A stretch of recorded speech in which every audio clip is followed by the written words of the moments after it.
வயது போதை, 16, 17, 18 வயசு, சாம போதையான வயசு இது. இதில் யார் ஜெயித்து விடுகிறீர்களோ அவர்கள்தான் வாழ்க்கையில் இன்னும் 20 ஆண்டுகளுக்கு பின்னால் மற்றவர்களை வழிநடத்தக்கூடிய பொறுப்பிற்கு வருவீர்கள். அம்மா சொல்ற ஒரு வார்த்தையை மட்டும் கேட்டுக்கிறியா?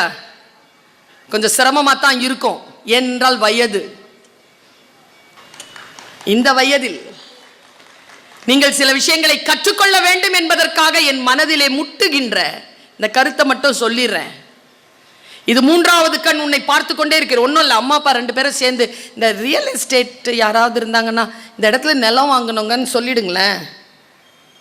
உங்களுக்கு இருக்கிற எல்லா இன்ஸ்டாகிராம் மற்ற விஷயங்களில் எல்லாமே ரியல் எஸ்டேட் பிஸ்னஸ்க்கான கார்டாக வந்துக்கிட்டே இருக்கும். அப்போ யார் கேட்கிறார்கள் நம் பேச்சை? எந்த கடையிலையும் போய் உங்களுடைய ஃபோன் நம்பர் கொடுக்குறீங்கல்ல, உங்கள் கட்டா சிட்டா எல்லாம் அவங்க கிட்ட போயிடுது. உங்கள் ஃபோன் நம்பர் போகும்பொழுது உங்கள் டேட்டா எல்லாம் கொடுத்துட்றீங்க. நீங்கள் உங்கள் ஆதார் எண் உங்களுடைய எல்லாமே இந்த ஃபோனில் இணைக்கப்பட்டிருது.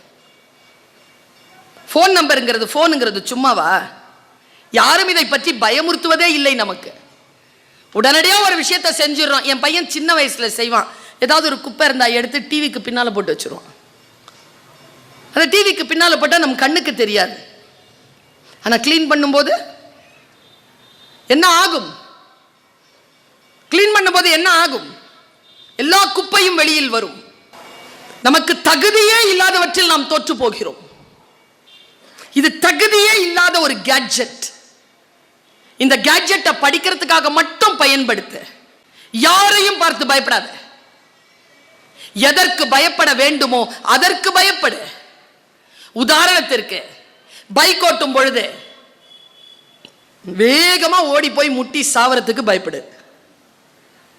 இந்த கேட்ஜெட் இருக்குல்ல, நான் பொய்யா சொல்லலை, இதுக்கு பயப்படு.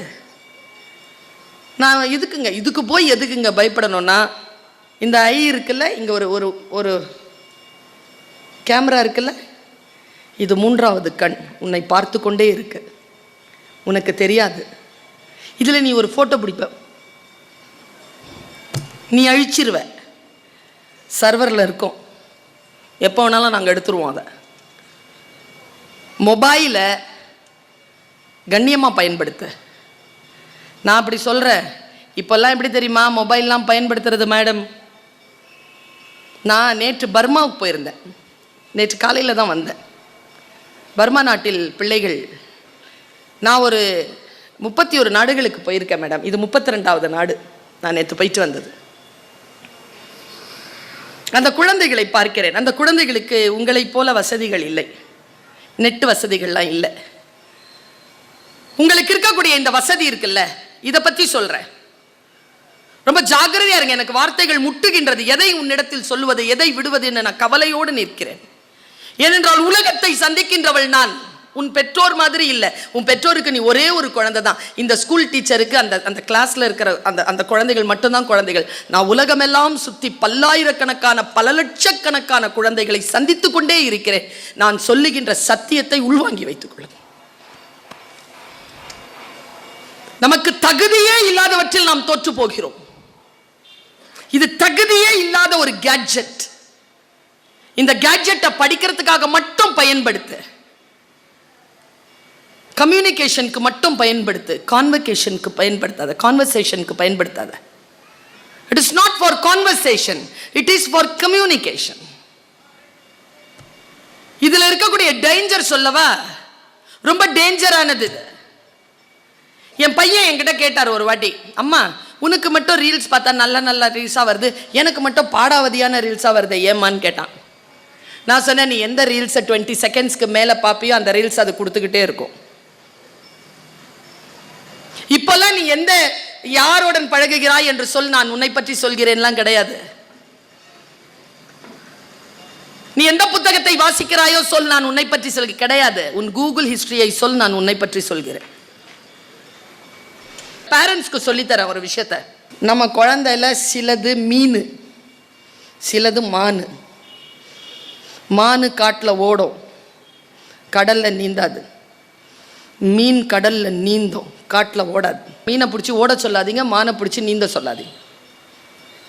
நான் இப்படி சொல்லித்தரேன் குழந்தைகளை. ஒரு குழந்தைக்கு 100% தான் அவளுடைய ஹையஸ்ட் பொட்டன்ஷியல்னா வாங்கிட்டு போறா. உன்னுடைய ஹையஸ்ட் பொட்டன்ஷியல் 80ன்னு வச்சுக்கோ. 80 தொடாம இந்த ஸ்கூலை விட்டு வெளில போவாத. உன் மீது பேரன்பு கொண்டு சொல்கிறேன். தோற்பதற்காக நாம் பிறக்கவே இல்லை குழந்தைகளை. ஃபெயில் ஆகிறதுக்காக நம்ம பிறக்கவே இல்லை. ஏன் தெரியுமா? இறைவன் பூமியில் குப்பைகளை எறிவதே இல்லை. எல்லோரும் டேலண்டட். நம்ம ஏதோ சில காரணங்களால நம்ம பின்னடைவில் இருக்கோம். ஒன்று செய், இன்னிலேருந்து போ. யோகா என்ன? நான் யோகா கற்கிறவ. யோகானா என்ன? Little more bend. Little more bend is yoga. 22 வாங்குறியா? பரவாயில்ல, இவங்க தான் டெய்லி டெஸ்ட் வைக்கிறாங்களே. அடுத்த டெஸ்ட்ல 24 வாங்கு. ஃபெயில் தான், பரவாயில்லங்கிறேன். அடுத்த டெஸ்ட்ல 26 வாங்கு. அடுத்த டெஸ்ட்ல 30 வாங்கு. அதுக்கு அடுத்த டெஸ்ட்ல 35 வாங்கு. ஃபெயில் தான், பரவாயில்ல. அன்னைக்கு ஃபர்ஸ்ட் மார்க் வாங்குற பிள்ளை 92 வாங்கியிருப்பா. அவ தான் அன்னைக்கு கிளாஸ் ஃபர்ஸ்ட். நான் சொல்றேன், நான் ஜெயிக்கிறவ. எனக்கு ஜெயிக்கிறது நான் எப்படின்னு தெரியும். 98லேருந்து 92 அது தோக்குது. 22லேருந்து 35 நீ ஜெயிக்கிற. ஜெயிக்கிறதுக்கான வித்தையே இதுதான். யார ஜெயிக்கிறதுன்னு நான் கேட்டேன்ல, உன்னை நீயே ஜெயிச்சுட்டே போ. யாரையும் பார்த்து பயப்படாத. இந்த வயதில் 15லிருந்து 17 வயதில் இருக்கக்கூடிய உனக்கு சொல்லுகிறேன், யாரையும் பார்த்து என் குழந்தையே, அவங்க பேச்சாளரா இருக்கலாம், நடிகரா இருக்கலாம், மந்திரிகளா இருக்கலாம், இசைக்கலைஞரா இருக்கலாம், டீச்சரா இருக்கலாம், ஃபர்ஸ்ட் மார்க் வரவங்களா இருக்கலாம், அப்பாவா இருக்கலாம், அம்மாவா இருக்கலாம், யார வேணாலும் இருக்கலாம். யாரையும் இப்படி வியந்து பார்க்காத. வியந்து பார்த்தன்னு வச்சுக்கோ, என்ன நடக்கும் தெரியுமா? நீ யாரை வியந்து பார்க்குறியோ அவங்க வளர்ந்துக்கிட்டே இருப்பாங்க. நீ அங்கேயே தான் நின்று பார்த்துட்டு இருக்கணும். வியப்பது வீழ்ச்சி. புரிந்துகொள். எல்லோருக்கும் வாய்த்தது தானே எனக்கும் வாய்க்கிறது. நான் மட்டும் ஏன் தோக்கணும்? இன்னொரு விஷயத்த சொல்லித்தரேன். நான் சொல்ற ஸ்ட்ராட்டஜி, 100க்கு நீ 80 வாங்கிட்டேனா அதுதான் உன்னுடைய ஹையஸ்ட் பொட்டன்ஷியல்னா, நான் சொல்றேன் நீ 100 அவுட் ஆஃப் 100. ஏன்னா உன் ஹையஸ்ட் பொட்டன்ஷியலை நீ தொட்டுட்ட. உன்னுடைய ஹையஸ்ட் பொட்டன்ஷியல் எதுவாக இருக்கிறதோ அதில் நீ கவனம் வை. அடுத்தவர்களை பார்த்து நான் அதுதான் சொல்றேன். என்ன நானே வளர்த்து கொள்றேன் இல்லையா? 22லேருந்து 24, 24லேருந்து 26, 26லேருந்து 32, 32லேருந்து 35. இதுக்கு பேர் தான் குழந்தைகளே ப்ராக்ரஸ். அதுக்கு தான் நமக்கு கார்டு கொடுக்குறாங்க, ப்ராக்ரஸ் ரிப்போர்ட். முதல்ல வாங்கின டெஸ்ட்டை விட உங்க குழந்தை ஃபெயிலா போனாலும் அதிகமா மார்க் வாங்க நான் பாராட்டுங்க. ஃபர்ஸ்ட் மார்க் வாங்குறவங்களை கொண்டாடுற மாதிரி யாரெல்லாம் ஃபெயிலா போயிடுவானோ, யாரெல்லாம் உருப்படவே மாட்டானோ நினைக்கிறீங்கல்ல, அவன் பாஸ் பண்ணிட்டானா ஆண்டு விழாவில் அவன் போட்டோ போட்டு அவனை கொண்டாடுங்க. அவனுக்கு பரிசு கொடுங்க. முதல் மதிப்பெண் வாங்குகின்றவர்களைத்தான் மட்டும்தான் பாராட்டுவீர்களா? அப்படி இல்லை. நான் ஒன்று சொல்றேன் குழந்தைகளை, ஃபர்ஸ்ட் மார்க் வாங்கினவ என் கிளாஸ்ல இன்னைக்கு எங்க இருக்கான்னு தெரியாது. 10th ரேங்க் தான். நான் எங்க இருக்கிறேன்னு அந்த ஃபர்ஸ்ட் மார்க் வாங்கின பொண்ணுக்கு தெரியுதுல்ல. இதுதான் ஜெயிக்கிறது. தோல்விக்கான பயம் கொள்ளாத. False evidence appears real. It's fear. Fear அப்படிங்கிறது false evidence.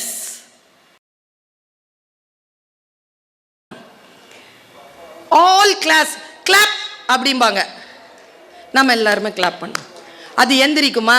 நான் கிளாப் முடிஞ்சிச்சுல, உட்காரனால உட்காராது. இன்னும் 2 தட்டு தட்டுன்னு நின்றுட்டு இருக்கோம். நான் அப்படி பார்ப்பேன். ஏன் இந்த திமிர் அவளுக்கு?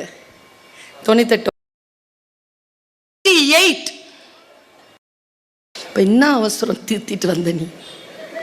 ஒரு 2 நாள் அப்புறமா தான் திருத்துறது. மண்டே வந்த உடனே டென்ஷனா?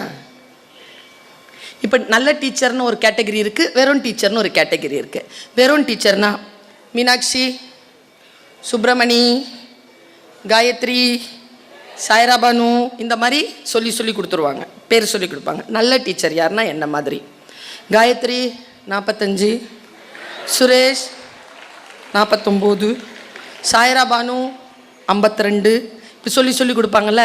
நீ வாங்கி எல்லாரையும் பாரு, ஒன்று வரும் அது மட்டும், அது பேர் சொல்லுவாங்க. அது யாரோ ஃபர்ஸ்ட் மார்க் வாங்குறது உன் கிளாஸில்.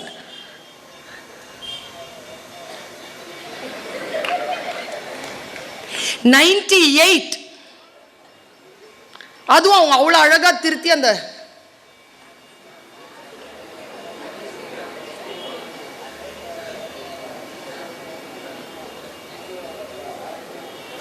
வி வி வி குட் 98 வாங்குமா? ஆல் கிளாஸ் கிளாப் அப்படிம்பாங்க. நம்ம எல்லாருமே கிளாப் பண்ணோம். அது எந்திரிக்குமா? நான் கிளாப் முடிஞ்சிச்சுல, உட்காரனாலும் உட்காராது. இன்னும் 2 தட்டு தட்டுன்னு நின்றுட்டு இருக்கோம். நான் அப்படி பார்ப்பேன். ஏன் இந்த திமிர் அவளுக்கு? 98 வாங்கினால நமக்கும் பேப்பர் வரும். எவ்வளோ இருக்கும்னு நினைக்கிறேன்? 19 ஒன்று கேக்குதோ? அவ்வளோவா? 22 கை தட்டி ஒருத்தன் ஆமோதிச்சிட்டான். உனக்குடான் தான் தம்பி, நீ தான் எனக்கு டார்கெட்டு. 22 வருது. 98க்கும் அதே கிளாஸ் டீச்சர், உனக்கும் அதே கிளாஸ் டீச்சர். 98க்கும் அதே ஃபீஸு, உனக்கும் அதே ஃபீஸு. 98க்கும் அதே யூனிஃபார்ம், உனக்கும் இதே யூனிஃபார்ம். சரி, ஓகே. நீ 22, அது 98. நான் ஒன்றும் சொல்லலை. இன்னிலேருந்து இந்த அம்மா பேச்சு கேட்டுக்கோ. உன்னை விட கொஞ்சம் வயசில் பெரிய பிள்ளை எனக்கு இருக்கிறான். நான் ஒரு விஷயம் சொல்கிறேன் குழந்தைகளே, இந்த விஷயத்தில் சில விஷயங்களுக்கு நோ சொல்லுங்கள். நான் சத்தியமாக என் வாழ்க்கையில் நடந்ததை சொல்கிறேன். ஆஸ்திரேலியா போயிட்டு வரும்பொழுது கூகுள்னு சொல்லிட்டு ஒரு சின்ன ஒரு ரவுண்ட் டப்பா மாதிரி இருக்குல்ல, இப்போ அலஸ்காவா வேணும்ன்ட்டு தான் தப்பாக சொன்னேன். அது சொன்னால் கேட்குதா? எல்லாம் சொன்னால் கேட்குதில்ல. நான் ஒரு இப்படி ஒரு டேப் மாதிரி இருக்குது, அது கூகுள். அதை நான் மெல்பர்ன்லேருந்து கொண்டு வந்தேன். அதை வச்சுட்டேன். எல்லாரும் எப்போ பார்த்தாலும் இந்த சர்வீஸ் வாய்ஸ் இருக்குல்ல, அது எந்த ஆன் வாய்ஸா பெண் வாய்ஸா? Service voice. Maximum ladies voice தானே வரும். சார் தலையாட்டுறாரு, முபாரக். நான் என்ன பண்ணேன்னா, அந்த கூகுளுக்கு மேல் வாய்ஸ் செட் பண்ணேன். Doctor Sultana, I am at your service, what you want? அப்படி ஒரு ஆம்பளையாவது குரல்லையாவது சொல்லட்டுமே. அப்படி வீட்டில் அதை செட் பண்ணி வச்சேன். நான் வீட்டுக்கு வர அப்படி வெளியில் போய் சரி நம்ம கொஞ்சம் செட் ஆகிட்டு குளிக்கலாம் அப்படின்ட்டு, வீட்டில் யாரும் இல்லை, கதவெல்லாம் பூட்டிட்டு நான் ஹிந்தி பாட்டு கேட்பேன். கொஞ்சம் வீட்டில் உருது தான் பேசுகிறது. அதனால் மேரா தில் தா அக்கேலா அப்படின்ட்டு பாசிகரில் ஒரு பாட்டு. எத்தனை பேர் கேட்டிருக்கீங்கன்னு தெரில அந்த பாட்டு. மேரா தில் தா அக்கேலா தூனே கேல் ஐசா கேலா அப்படி வரும் அந்த பாட்டு. ஷாருக் கான் நடித்தது. ஷாருக் கான் அண்ட் கஜோல் நடித்தது. பாசிகர் பாசிகர் ஓ பாசிகர் அந்த பாட்டு. நான் உடனே மேரா தில் தா அக்கேலான்னு சொன்னேன்னா, அதை ஹே கூகுள்னு, yes doctor Sultana, I am listening to you, may help you. மேரா தில் தா அக்கேலான்னு சொன்னேன்னா அதுக்குள்ளே வாசலில் பில் அடிச்சிச்சு. நான் அப்படியே அதை விட்டுட்டு உள்ளே போய் பார்த்தா யாரோ வந்திருந்தாங்க. அவங்கள அட்ரஸ் பண்ணி அனுப்பிச்சிட்டு கதவை மூடிட்டு உள்ளே வர, என்ன தெரியுமாச்சு? ஒன்றும் இல்லை, ஹே கூகுள் நல்லா இது ஆன் ஆயிடுச்சு. இப்போ ஆனாச்சு. என்ன பண்ண, உள்ள வர மேல் வாய்ஸ் ஃபீமேல் வாய்ஸாக மாறி இருக்கு. என் வாழ்க்கையில் நடந்தது. ஃபீமேல் வாய்ஸ் மாறி, doctor Sultana, I think you are back, please sit down. என்னடா இது? எனக்கு என்னன்னு தெரியல, உட்காந்துட்டேங்க நான். ஹாவ் அ டீப் பிரெத் அப்படி கூட சொல்லுது. Have a glass of water. அதுக்கு கிச்சனுக்கு போகணும். என்னடா பண்ணுறது? Take your mobile and call அம்மி. நான் எங்கள் அம்மாவை அம்மின்னு போட்டு வச்சுருப்பேன். என்னடா இது? டீப் பிரெத் எடுக்க சொல்லுது, தண்ணி குடிக்க சொல்லுது, உட்கார சொல்லுது, எங்கள் அம்மாவுக்கு ஃபோன் பண்ண சொல்லுது. என்னன்னு பார்த்தா மேரா தில் தா கேலான்னு சொன்னேனா, என் இதயம் தனிமையில் வாடுகிறதுன்னு அர்த்தம். அதுக்கு நான் சூசைட் பண்ணிக்க போகிறேன்ட்டு கவுன்சிலிங் கொடுக்குது. அதுக்கிட்ட கேட்டேனா நான், அதுவா நினைச்சுக்குது என்கிட்ட சொல்லுமா? உங்களுக்கு தெரியுமா உங்க கையில இருக்கிற கேட்ஜெட் உங்க கண்ட்ரோல்ல இல்ல. எப்ப புரியும் உங்களுக்கு? இல்ல சொன்னாங்க, அவர் சொன்னாரு, நீங்க அதை கண்ட்ரோல்ல எடுங்க, அது கண்ட்ரோல்ல நீங்க போகாதீங்க. நான் சொல்றேன், உங்க கண்ட்ரோல்ல அது வரவே வராது. உங்க கண்ட்ரோல்லயே வராது. யாராவது ஒரு கண்ட்ரோலர் இருந்து எங்களை வழிபடுத்துங்க, அப்போதான் அது சரியா வரும். அதுவா கண்ட்ரோல் எடுக்குது. அதுவா கண்ட்ரோல் எடுக்கிற ஒரு கேட்ஜெட் கிட்ட நீங்க விளையாடுறீங்க. எத்தனை பாஸ்வேர்டு அம்மாமார்களுக்கு சொல்லுகிறேன். இதுக்கெல்லாம் மறைச்சு வச்சிருக்கிறதெல்லாம் நம்ம போன்ல தான், நமக்கே தெரியாது. அதுக்குள்ள பாஸ்வேர்ட் போட்டு வச்சிருக்கோம். அது ஏண்டா தம்பி, இது ஏண்டா எதுவும் திறக்க மாட்டேங்குது, என்னடா? ஆமா திறக்க மாட்டேங்குது, கொடு. அதெல்லாம் எதுக்குமா உனக்கு? அதெல்லாம் நீ போவாத, அது வேணாம், வேற ஏதாவது பாரு. கை தட்டுறது பாருங்க. நாங்கள் பாவம் குழந்தைகளை நீங்கள் தப்பாக நினச்சிக்காதீங்க. பெற்றோர்கள் எவ்வளோ பாவம் தெரியுமா? நாம தான் பெரியவங்க பேச்சை கேட்ட கடைசி தலைமுறை. இந்தா இதுங்க பேச்சை கேட்க தொடங்கி இருக்கிற முதல் தலைமுறை. எங்கள் அம்மா சோறு சாப்பிடாம நான் ஏதாவது தப்பு பண்ணி கோச்சிக்கிட்டு எங்கள் அம்மா மேலே ஏதாவது ஒன்று சொல்லிவிட்டு நான் போனேன்னா எங்கள் அம்மா என்னான்னு கூட கேட்க மாட்டாங்களே. 3 வேளைலாம் பட்னியாக இருந்திருக்கேன் நான். அப்புறமா யோசிச்சிருக்கேன், மானமா உயிரா? உயிரோட இருந்தால் தான் மானத்தை பற்றி பேச முடியும். அம்மா சாரி பசிக்குது, போ சாப்பிடுப்ப அப்படிம்பாங்க. அப்பெல்லாம் எனக்கு எங்கள் அம்மா மேலே கோவம் வரலையே. எங்க அம்மா இன்னைக்கு கண் கலங்கினாலும் எனக்கு கண் கலங்குது. இன்னைக்கு நம்ம குழந்தைகள் கிட்ட நம்ம ஒரு வார்த்தை கடுமையா பேச முடியலையே. அதுங்க என்ன டீச்சரை பத்தி சொல்றாதோ அதைத்தானே நாம நம்புறோம். நான் டீச்சரா சொல்றேன் ஒரு விஷயத்த, கை தட்டுறதெல்லாம் டீச்சர்.